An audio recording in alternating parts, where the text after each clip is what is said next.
Hello. Welcome to Visionaryx, our podcast where you can have real and simple conversations with us about various tools and technologies. I'm GitLab, and I'm Git. In this podcast, we dive into exciting discussions about simple and deep technical topics in the world of DevOps and cloud. You can find the full transcript of this episode on our website visionaryx.tech to follow along with us. Stay tuned and enjoy the adventures in the world of technology.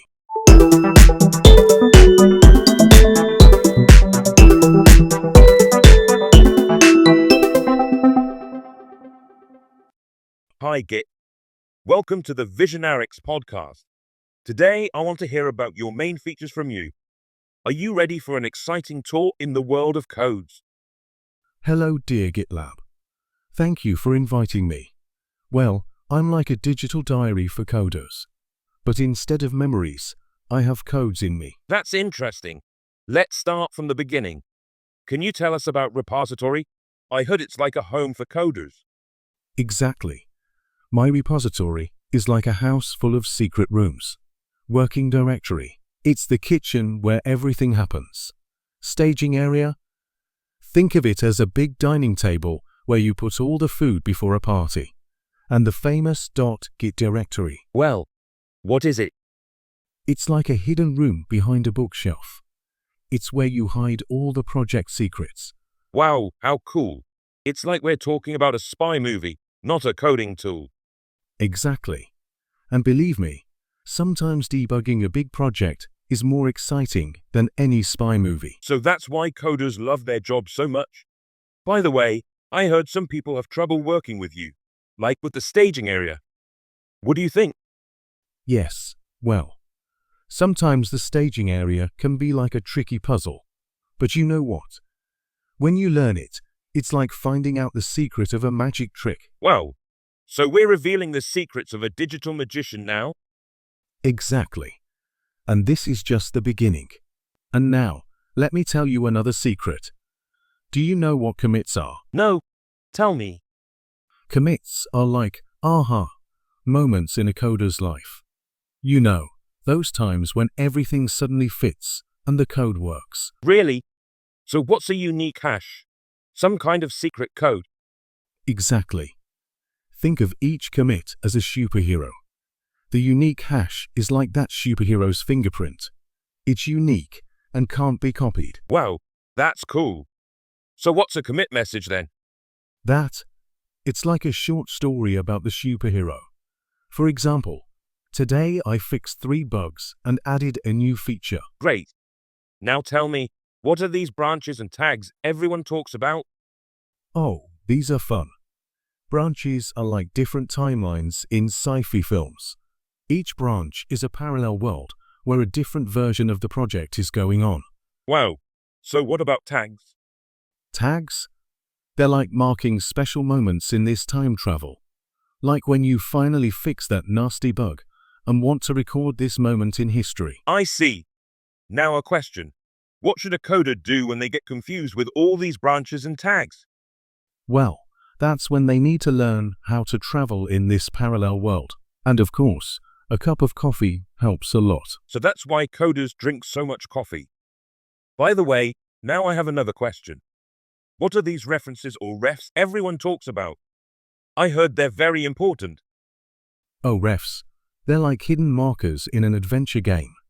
You know, those games where you need to find clues to go to the next level? Yes. Well, tell me what they're like. Well, branches, refs/heads, are like save points in the game. Whenever you reach an important level, you save it so if you mess up, you can go back. Oh, I see. What about tags? Tags, refs/tags, are like trophies you get after finishing a hard level. A kind of medal. How cool. And remotes? Remotes, refs/remotes, are like your friends in online games. You can always connect to them and play together. Wow, I never thought it would be so cool. Now another question. What are Git objects? Are they as exciting? Oh, Git objects. These are like Lego bricks that build the code world. Blobs? They're the main bricks, like codes and files. Trees. Think you're building a house with Lego. Trees are the building plans. And commits. Well, what are commits? Commits are like the Lego building guide. They tell you how and when you put each brick to make this masterpiece. Wow, how interesting. Now a question. What should a coder do when they get lost in all these objects? Well, that's when they need to learn how to play with their Legos like a child. And of course, a cup of coffee always helps. So that's why coders' rooms are full of toys. By the way, well, now let's talk about something interesting. What are these Git commands? I heard some are porcelain and some are plumbing. What does that mean? Oh, good you asked. Look, think of Git as a big kitchen. Porcelain commands are like spoons, forks, and plates. Everyone is comfortable with them and uses them every day. So what are plumbing commands?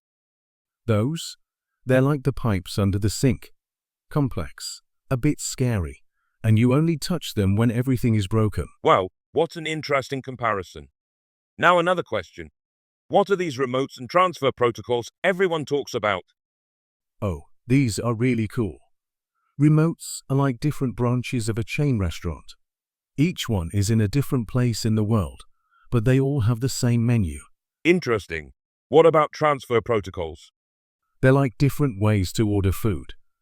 SSH, it's like a private phone call to the restaurant. Safe and sure.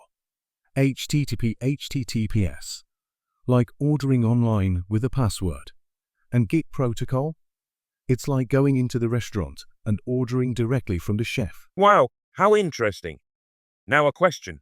What should a new coder do when they get confused with all these commands and protocols? Well, that's when they need to learn how to cook.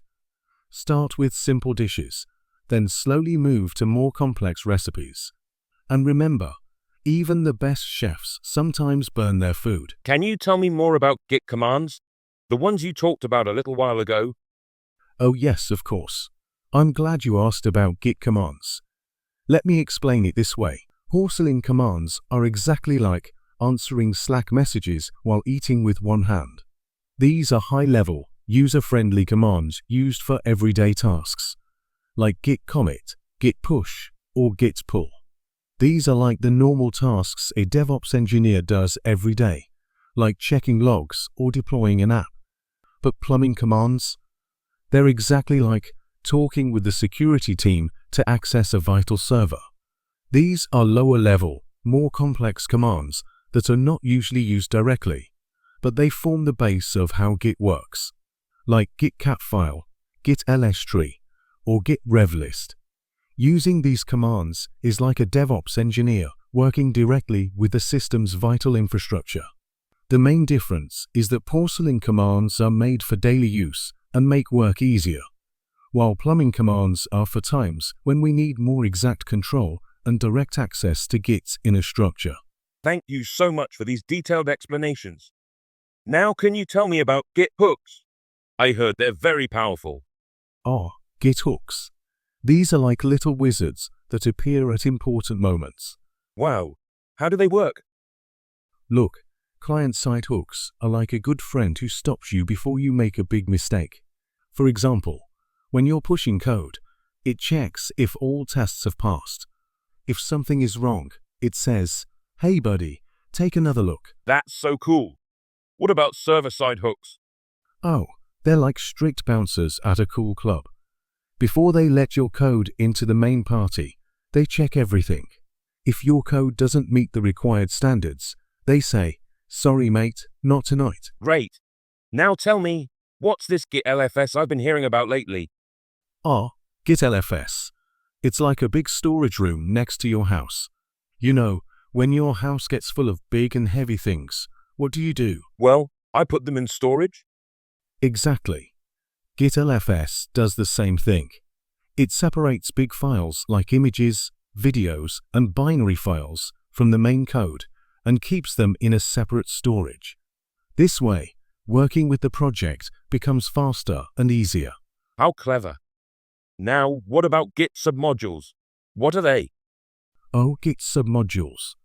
These are like Matryoshka dolls. You know, those Russian dolls that fit inside each other. Yes. Well, Well, imagine you're building a big project, like a very big Matryoshka doll. Now, some parts might be smaller projects that are independent, like the smaller dolls inside the Matryoshka. Submodules let you put these smaller projects inside the main project without copying all their code. Wow, how interesting. Now tell me, what's Git worktree? Git worktree. This is like having several desks in one office. You know, sometimes you have to work on several projects at the same time, right? Yes, it happens a lot. Well, Git worktree does exactly that. It lets you work on several branches of a project at the same time without having to switch between branches all the time. It's like having a separate desk for each task. Great. Now a hard question. What's Git bisect? Git bisect. This is like a game of 20 questions, but for finding bugs. How? Look, imagine you found a bug in your code, but you don't know exactly when it appeared.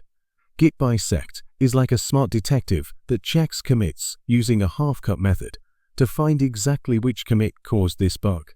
It's much faster than checking all commits one by one yourself. By the way, did you know that I built an interesting feature called merge request on my built-in features? Really? How interesting. I have something similar too. You can make a pull request with the request pull command. Really? How does it work? Well, for example, you can say pull origin/main from a specific address and compare it with feature branch. Of course, the command is a bit more complex and has more parameters.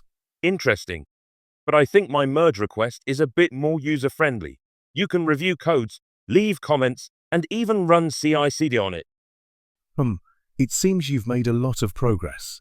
Now that CI/CD's come up, can you explain more about it? Of course. CI/CD is one of my main features that I'm very proud of. Look, CI/CD is like an automatic production line in a modern factory. CI, or continuous integration, is like a smart robot that tests, builds, and checks the code every time a programmer pushes it. It makes sure the new code doesn't clash with other codes. If it finds a problem, it quickly tells the team. Wow, so it's like a tireless quality control engineer. How about CD? Exactly.